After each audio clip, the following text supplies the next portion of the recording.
바지가 통이 많이 돌아간 겁니다. 이 바지가 원래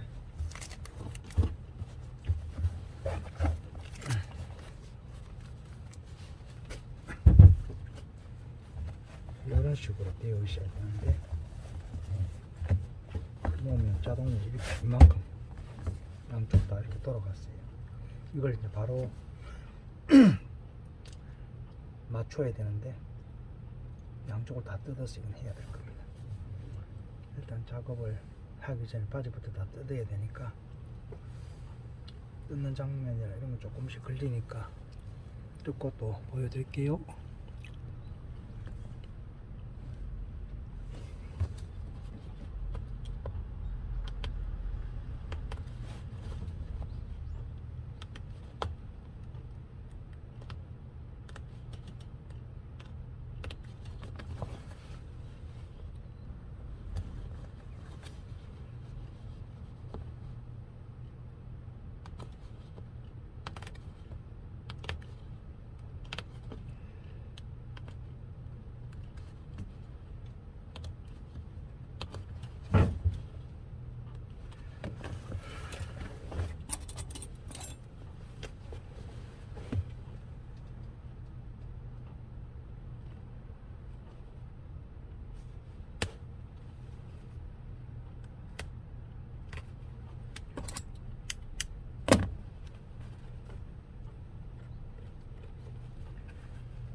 해주신 불매운동 외에 소비자 권익을 더 적극적으로 추구할 수 있는 채널이 있어야 된다는 게 실감이 나는 사례가 아닌가 합니다. 자, 알고란 고란 경제전문기자, 와이스트리트 이대호 기자, 이데일리 권소영 기자 세 분이 수고해 주셨습니다. 고맙습니다. 네, 감사합니다.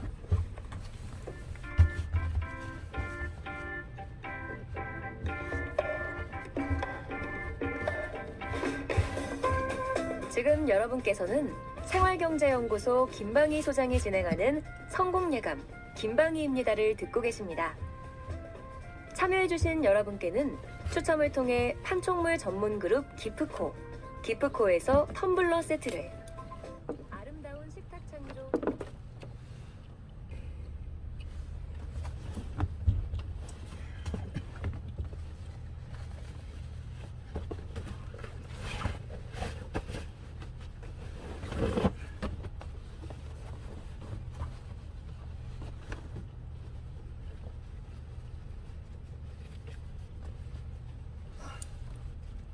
훌쩍 이 버스를 탈 수 있는 겁니까? 무슨 일이 벌어집니까 이 안에서? 네, 되게 화기애애하더라고요. 간식, 식사, 보드 게임에 와이파이까지 공짜고요. 생필품에 의약품도 준비가 되어 있었습니다. 그러니까 청소년들은 와서 자유롭게 게임도 하고 핸드폰만 하다 가기도 하고 숙제하거나 피곤하면 쪽잠으로 자고, 그러니까 그야말로 맘 편히 있을 수 있는 공간이 생긴 거죠. 그러니까 놀다 보면 이게 친해지잖아요. 애들도 이제 점점 마음을 열고 선생님에게 이제 그런 고민도 털어놓고 도움이 필요하면 받고, 그러니까 필요한 곳으로 연결해주거나 심리상담을 받게 해주는 이런 방식인데요. 그래서 선생님들이 가장 중요하게 생각하는 게 친밀감입니다. 친한 언니에게 속 얘기를 편하게 하듯이 그런 환경을 만들어주는 거죠. 어떤 프로그램을 강요하는 게 아니라 그냥 맞습니다. 쉬다 가다가 친해지면 속을 털어놔라. 네. 실제로 도움 필요한 청소년들 많이 오던가요? 네, 버스문은 항상 열려있기도 한데 아직 모르는 친구들도 많기 때문에 직접 찾아 나서기도 해요. 그러니까 학교에 가서 홍보하기도 하고, 낮에는 번화가, 밤에는 주택가나 놀이터를 돌아다니면서 이런 데가 있으니 와라 이렇게 찾아다닙니다. 파란 조끼를 입고 다니니까 담배 피우거나 이러던 아이들은 단속인가 싶어서 도망가기도 하는데, 다녀봤는데 이제 청소년에게 간식을 주면서 보드게임 하러 오라고 이제 놀러 오라고 말도 붙이고, 밤에는 특히 10시가 넘으면은 PC방에도 못 있거든요. 그러니까 집에 가기 싫어서 괜히 배회하다가 위기에 빠지는 아이들이 많습니다. 그래서 버스는 밤늦게까지 불을 밝혀두고요. 위기 청소년 보호가 1차적인 목적이긴 하지만 일반 청소년들의 가출이나 비행, 예방도 이동쉼터의 목적입니다. 그야말로 아이들한테는 친구가 돼주는 버스인데 이거 어떻게 운영이 되고 또 누가 일하고 있습니까? 서울시 같은 경우에는 YMCA가 이제 서울시에서 위탁받은 청소년 지원 시설이고요. 운영 예산은 서울시랑 여성가족부가 반반씩 부담하고 있습니다. 그러니까 선생님들은 청소년 돕는 일이 현실적으로 돈도 안 되는 청소년 판이다 이렇게 부르시더라고요. 고생할 걸 너무 뻔히 알고도 아이들에게 오는 거죠. 그러니까 선생님 말씀과 이제 행동에서 청소년들을 배려하는 마음이 너무 느껴졌는데, 이 아이들을 학생이라고 하지 않고 친구라고 부르더라고요. 그래서 명칭 하나가. 네, 이게 왜 그런가 했더니 혹시나 학교를 안 다니는 아이들이 이 학생이라는 말에 상처를 받을까봐 그렇게 하고, 가출 청소년이다 이렇게 얘기하지 않고 가정 밖 청소년이라고 이야기를 합니다. 그러니까 집 나온 이유가 다양할 텐데 어른들의 잣대로 편견을 가지고 보지 않겠다, 그런 마음이 아이들의 마음을 열게 하는 거죠. 여기서 그런 친구들과의 접촉 경험이 있는 쉼터 선생님들하고는 달리 보통 사회에는 집 나온 청소년에 대한 편견이 많잖아요. 그렇죠. 흔히 가출 청소년, 문제아, 비행 청소년 이렇게 편견을 씌우는데, 반항심에 가출할 수도 있지만 외부 압력과 폭력 때문에 도망치는 아이들도 있거든요. 살기 위해서요. 그러니까 또 다른 선생님들은 이렇게 그렇지 않은 경우가 이제 문제라고 하는데, 그렇지 않은 경우가 훨씬 많다면서 가정 내 갈등이나 폭력, 불화 이런 본인 의지와 상관없이 어려운 상황이 된 친구들이 많다고 했습니다. 실제로 여성가족부 통계를 찾아봤더니 2021년 기준으로 가출 청소년 중에 70%는 가족과의 갈등으로 나왔고요. 30%는 가족의 폭력을 피해서 집을 나왔다라고 답변을 했습니다. 특히 쉼터 이용한 청소년 중에서는 예. 70%는 가정에서 신체폭력, 언어폭력을 당했다고 답을 했고요.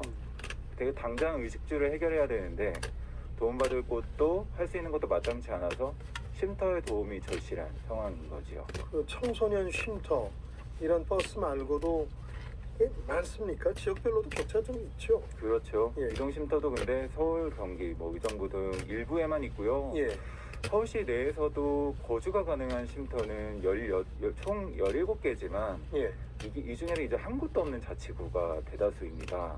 그래서 일부 지역에서는 없으니까 다른 자치구로 가거나 다른 지역으로 가기도 하고요. 지난해 12월 기준으로 전국 청소년 쉼터 개수가 138개, 정원이 1,405명인데 예. 근데 작년에 가출한 청소년 수를 보니까 총 23,000명입니다. 쉼터가 수용할 수 있는 정원보다 16배나 훨씬 많은 상황인 거죠. 근데 더 만들면 안 됩니까? 돈 문제입니까? 그러니까 사실은 위치가 때로는 학교보다 유흥가에 가깝기도 합니다. 이 만드는 위치가. 그 네, 주택가에 어서오세요. 청소년 쉼터 장관도 달지 못하고 네. 운영하는 경우가 많은 거죠. 그래서 주택가에서도 한참을 가야 등장할 정도로 숨겨진 곳에도 있기는 하는데 이게 드러내기가 쉽지 않다고 합니다.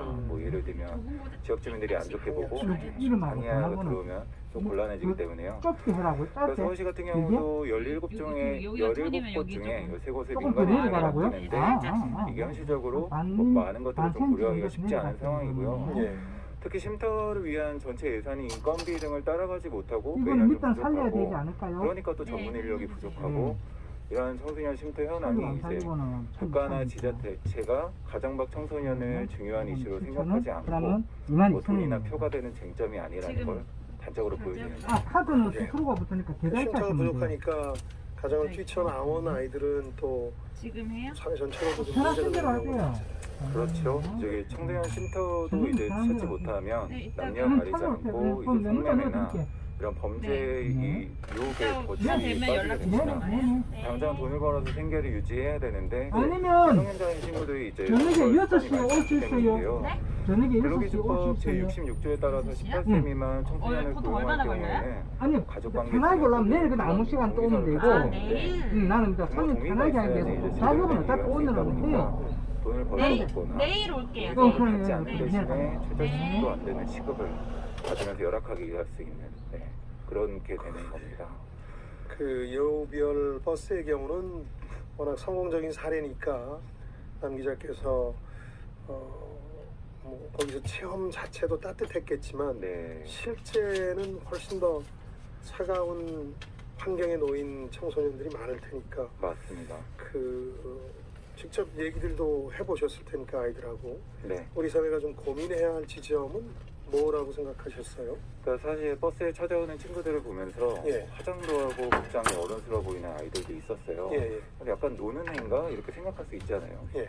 근데 아직 보드 게임도 하고 얘기도 하고 그림을 그리면서 해맑게 웃는 걸 보면서 예. 아 역시 애들은 애들이구나 이런 생각이 들었습니다. 예. 이동쉼터에 근무하는 직원을 보면서 이제 대학 진학을 결심한 청소년들도 있고 무사히 일자리를 구하고 사회구성원으로 자리 잡기도 하는데 그러니까 예산과 쉼터를 늘려서 지역사회가 더 많이 지역사회 안에 더 많이 자리 잡게 하고 가정이 보호하지 못하더라도 사회가 품고 보호하는 게 중요해 보였습니다. 그렇죠. 일단은 가정이 제 역할을 해줘야 되는데 그렇지 못할 경우에 사회가 돌보는데 어떤 방식으로 돌볼 거냐에 대한 고민도 좀 필요하겠습니다. 4207번님이 광역버스 기사입니다. 수원에서 저희 회사도 청소년 버스, 경로버스 운행합니다. 청소년에게는 심리상담과 학업상담, 성교육까지 하고 경로버스는 추위와 더위를 피할 수 있게 가끔은 식사도 제공하고 있습니다. 공익 차원으로 운영해요. 그렇군요. 이렇게 자발적으로 특정한 어려운 계층을 위해서 운영하고 계시다는 게 대단하네요. 자, 머니투데이 남영도 기자와 함께했습니다. 고맙습니다. 감사합니다. 자, 1부에서 이 중고차 시장 다루면서 할부 중개 수수료 얘기를 했는데 반론이 있습니다. 금액을 어떻게 보느냐의 문제긴 할 텐데요. 리베이트 제한법으로 할부 금융을 중개했을 때 수수료를 1%에서 2% 이상 못 받습니다. 그러니까 2천만 원 할부 쓰면 20만 원 이상 받기 힘듭니다. 주셨는데 중고차 시장에 그렇고 신차의 경우는 또 이렇게 커질 수도 있어서 금액을 어떻게 볼 것이냐 이거는 좀 차이가 있는데 할부를 권하게 되죠. 어쨌든 돈이라는 인센티브가 있으면 그런 취지였다는 거 이해해 주시고요. 자, 제가 짠테크 소개를 많이 못 해드렸는데 2부에서 시간 내서 소개해 드리겠습니다. 사람들과의 만남을 자제합니다. 2315번님. 저랑 똑같은데요. 외식비가 너무 올라서요. 그 시간에 저를 위해서 운동과 독서를 합니다. 일석이조입니다. 그러니까요. 이 사람 만나서 돈 쓰는 게 제일 돈이 많이 드는데 많이 줄긴 했죠, 최근에. 그런 방식도 하나의 짠테크니까 여러분 좋은 아이디어들이 있으시면 공유해 주시죠. 1부는 여기서 마치겠고요. 최근에 정부의 부동산 규제 완화 정책 탓일까요? 이 아파트 매매 심리가 서울에서 살아난다는 보도도 있는데 집값 하락을 예측했던 김경민 교수와 함께 올해 부동산 전망해 드리겠습니다. 2부에서 뵙죠.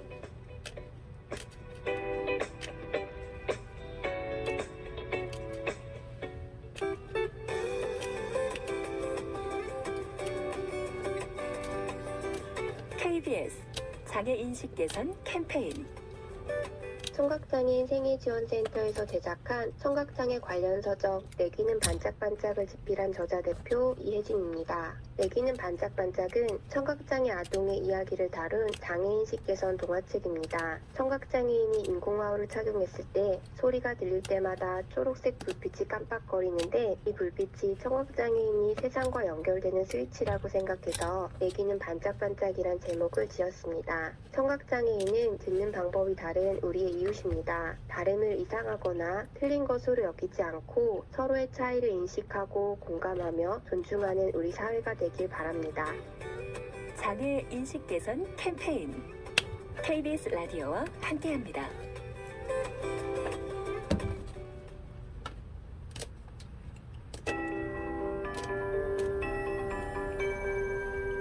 KBS 58분 날씨. 오늘 가장 춥다는 적이 소환인데요. 오늘 서울의 아침 최저 기온이 영하 4.7도로 평년과 거의 비슷했습니다. 추위가 약간 약해졌습니다. 낮 기온은 서울 6도, 대전 8도, 전주 9도, 강릉은 10도까지 오르겠고요. 내일 아침 서울의 기온 영상으로 올라서서 1도로 예상됩니다. 오늘 퇴근길 눈이 시작되는 곳이 많겠습니다. 먼저 낮에 제주부터 비가 시작될 텐데요. 서쪽 지역으로부터 비나 눈이 시작돼 내일 새벽까지 중부와 경북으로는 폭설이 예상됩니다. 가장 많이 올 것으로 예상되는 곳은 강원 내륙과 산지입니다. 10cm 이상 보이겠고요. 경기 동부와 강원도, 충북, 경북은 내일까지 3에서 8cm, 서울과 경기도 등 전국 곳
완료됐어. 또 보여드릴게요.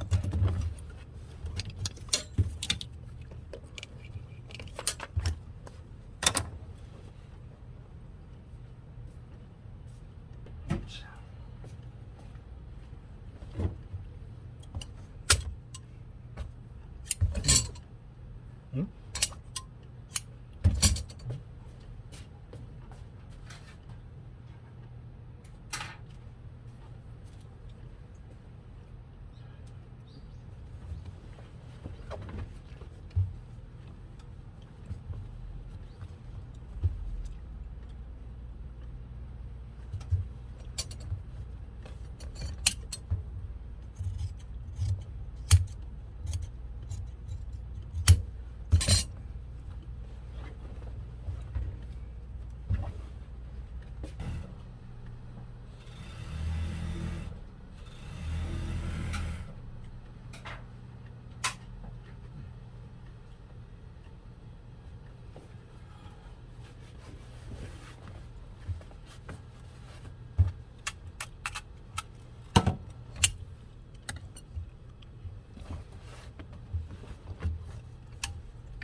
겁니다.